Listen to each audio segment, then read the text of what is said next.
समाचार कच्छथी कच्छमां अत्यंत भारे वरसाद खाबक्यो। नखत्राणा आसपास धोधमार वरसाद वरस्यो। नखत्राणा लखपत रोड पर नदीना पाणी फरी वळ्या। मथल पासे नदीना डायवर्जन पर पाणी फरी वळता रोड बंध थयो छे। सवारथी ज धोरीमार्ग बंध थयो छे, जेना कारणे लोको अटवाई गया छे।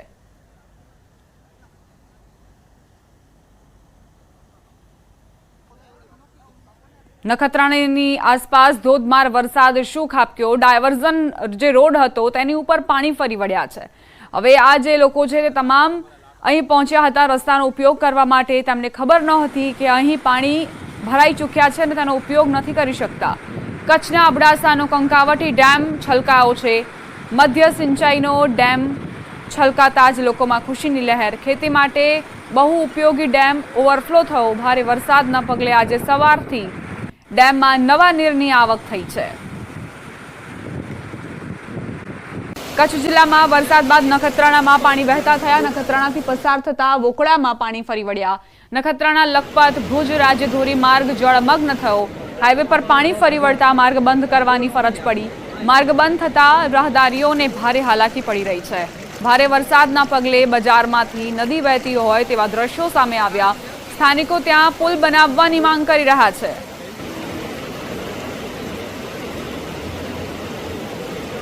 रातथी सतत वरसादना कारणे नखत्राणाना हाल बेहाल थया छे। जे रीते हाल आप दृश्योमां जोई रह्या छो के भुज नखत्राणा लखपत धोरीमार्ग छे, जे राज्य धोरीमार्ग छे ते हाल बंद थई गयो छे। छेल्ला 3 कलाकथी जो वात करीए तो सतत जे रीते वोकड़ामां पाणी वही रह्युं छे तेना कारणे छे ते राज्य धोरीमार्ग छे ते बंद थयो छे।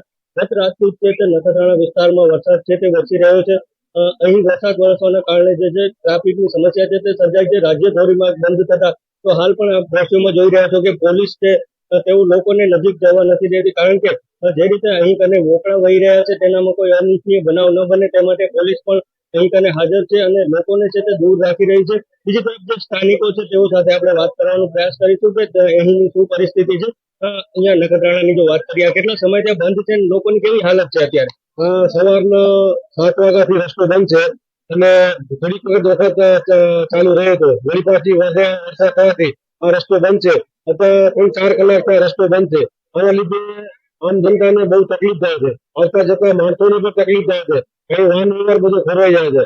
હજુ નજીકની બાજુમાં એક બસ સ્ટેશન આવે છે તો મુસાફરોને પણ આનામાં આવવા જવામાં તકલીફ પડે છે। આના માટે અમે ઘણી વખત રજૂઆત કરી છે।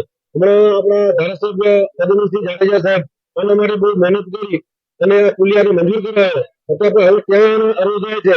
એના માટે અમે પદ્મસિંહને વિનંતી કરી છીએ કે આપ આના માટે જે ઝડપી કરી અને જેમ બને એમ જલ્દી આ ઓકરું બની જાય તો આ અહીંયા જે પશ્ચિમ કચ્છની સમસ્યા છે પાણીની એના માટે બધાને ફાયદો થાય। ચોક્કસની વાત કરી, જે રીતે દ્રશ્યો દેખાઈ રહ્યા છે કે જાણે બજારમાંથી નદી વહેતી હોય, મુખ્ય બજાર છે ત્યાંની, તો ત્યાં કેવી પરિસ્થિતિ છે હાલ? ત્યાં તો બધાને દુકાનોમાં પાણી ઘેરે છે, તો એના માટે સરકારને વિનંતી કરેલી છે કે આગળ જે રસ્તા છે એના માટે પુલિયો બનાવી વ્યવસ્થિત પાણી નિકાલ કરે અને પાણીનો જે નીચે ને પાણી એકદમ નીકળી જાય તો દુકાનોમાં પાણી નહીં જાય।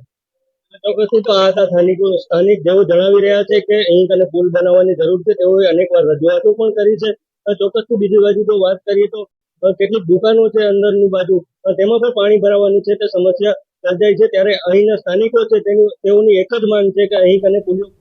અમદાવાદથી પ્રાપ્ત થઈ રહ્યા છે। અમદાવાદના કેટલાક વિસ્તારોમાં વરસાદ, સેટેલાઇટ જોધપુર સહિતના વિસ્તારો પ્રભાવિત જોવા મળ્યા છે। અમદાવાદમાં લાંબા વિરામ બાદ મેઘરાજાએ એન્ટ્રી કરી છે। ઘણા એવા વિસ્તારોમાં જોરદાર વરસાદ ખાબકી રહ્યો છે। પશ્ચિમ વિસ્તારોમાં ખાસ કરીને વરસાદે એન્ટ્રી મારી છે। આકાશમાં કાળા ડિબાંગ વાદળો ઘેરાયા છે અને વરસાદ વરસ્યો છે। લાંબા સમયથી અમદાવાદીઓની રાહ હતી કે ક્યારે વરસાદ આવે, કારણ કે ગરમી અને બફારાથી અમદાવાદીઓ ત્રસ્ત બની ચૂક્યા હતા। એક લાંબો એવો વિરામ મેઘરાજાએ લઈ લીધો। આખા ગુજરાતમાં વરસાદી વાતાવરણ જોવા મળતું હતું, પરંતુ અમદાવાદમાં મેઘરાજા આવતા નહોતા અને અમદાવાદીઓ બફારાથી ગરમીથી ત્રસ્ત બની ચૂક્યા હતા। ગરમીના કારણે તેઓ ચોમાસામાં પણ જાણે શેકાતા હોય તેવો અહેસાસ કરતા હતા। આખરે અમદાવાદમાં મેઘરાજાની એન્ટ્રી જોવા મળી રહી છે। સેટેલાઇટ જોધપુર સહિતના વિસ્તારોમાં વરસાદી વાતાવરણ જોવા મળ્યું છે। આકાશમાં કાળા ડિબાંગ વાદળો ઘેરાયા છે અને વરસાદ વરસી રહ્યો છે। ઠંડકનો અહેસાસ અમદાવાદીઓને જોવા મળ્યો છે, મહેસૂસ કરી રહ્યા છે અમદાવાદીઓ। સમાચાર પ્રાપ્ત થઈ રહ્યા છે જૂનાગઢથી। બમણાસા ગામ જળબંબાકારની પરિસ્થિતિનો સામનો કરી રહ્યો છે। બમણાસા ઘેડ ગામે ઓજત નદીના ઘોડાપુર આંબાના ખેતરમાં પાણી ફરી વળ્યા છે। જ્યાં નજર કરશો ત્યાં પાણી જ પાણી જોવા મળી રહ્યા છે। સ્થાનિક ભરતભાઈ માડમે પોતાની સ્થિતિ વર્ણવી કે કઈ સમસ્યાઓ કઈ મુશ્કેલીઓ તેઓ અત્યારે અનુભવી રહ્યા છે। ઘેડ પંથકમાં ગંભીર સ્થિતિનું નિર્માણ થયું છે। બામણસા ઘેડ ગામે ઓજત નદીના પાણી ફરી વળ્યા છે।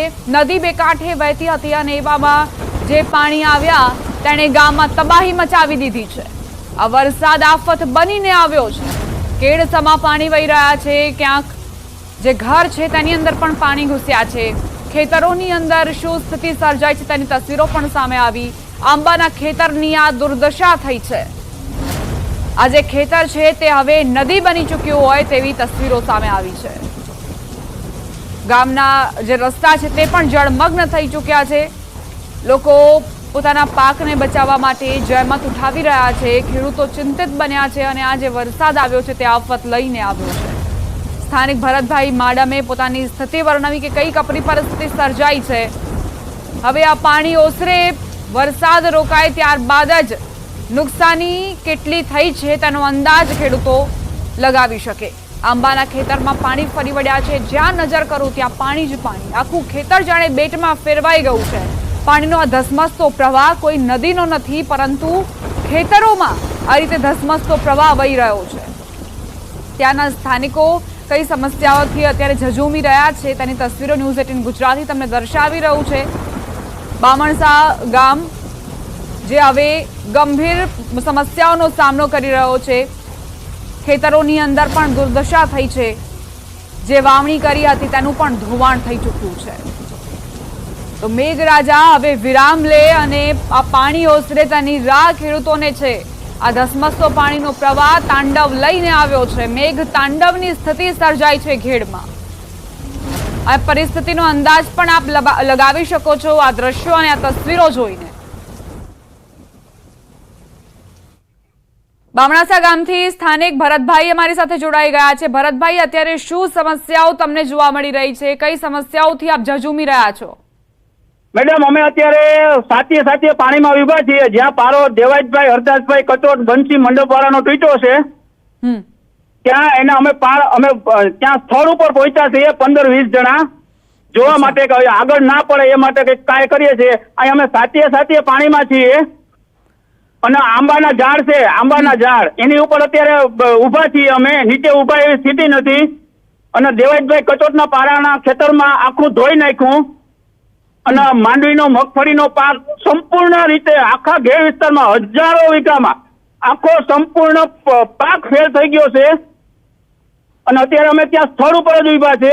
સાતીએ સાતીએ પાણીમાં ઉભા છે અને એટલી અહીંયા પારો લગભગ અંદાજે 500 મીટર જેટલો તૂટ્યો છે। અહીંયા પાણી હજારો વીઘામાં ફરી વળ્યું છે અને 25 થી 30 ગામો સંપર્ક વિહોણા બન્યા છે। ભરતભાઈ જી, આ પાડો તૂટ્યો છે એટલે જે પાણીનો ધસમસતો પ્રવાહ છે તેના કારણે તૂટ્યો છે કે પછી એકાએક જ પાણી છોડવામાં આવ્યું અને આ પાડો સહન ન કરી શક્યો પાણીનો તીવ્ર પ્રવાહ?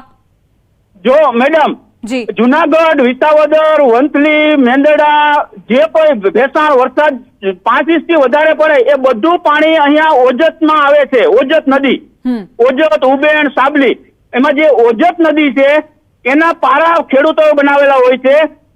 એ પારો તૂટી જતા મારો એક વિડીયો તમે જોયો હશે, દિવાલ ગઈ ઈ વિડીયો પણ જે પારો તૂટ્યો એ જ પારે અમે ઉભા છીએ અને એટલો લાંબા પ્રવાહનું પાણી આવે અને અમારો ઘેડ વિસ્તાર મેડમ એવો છે રકાબી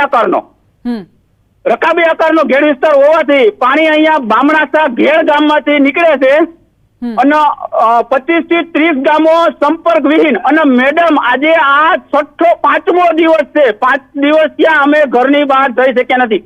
આપાતકાલીન કોઈ દવાખાનું આવે અથવા કોઈને પ્રેગ્નન્સીનો પ્રોબ્લેમ આવે અથવા કોઈ હાર્ટ એટેક આવે તો અમારી સામે એને જીવ આપવો પડે। અમે ક્યાંય લઈ જઈ શકીએ એમ નથી મેડમ। એવી પરિસ્થિતિ અમારા જે પશુઓ છે એને અમે ખાટલા ઉપર નિરણ નાખીને ખવડાવીએ છીએ કારણ કે ઘરમાં પણ પાણી ગળી ગયા છે અને આ ક્યાંય તમને ક્યાંય જોવા ખેતર ના મળે મેડમ। ભરતભાઈ, આભાર અમારી સાથે વાતચીત માટે।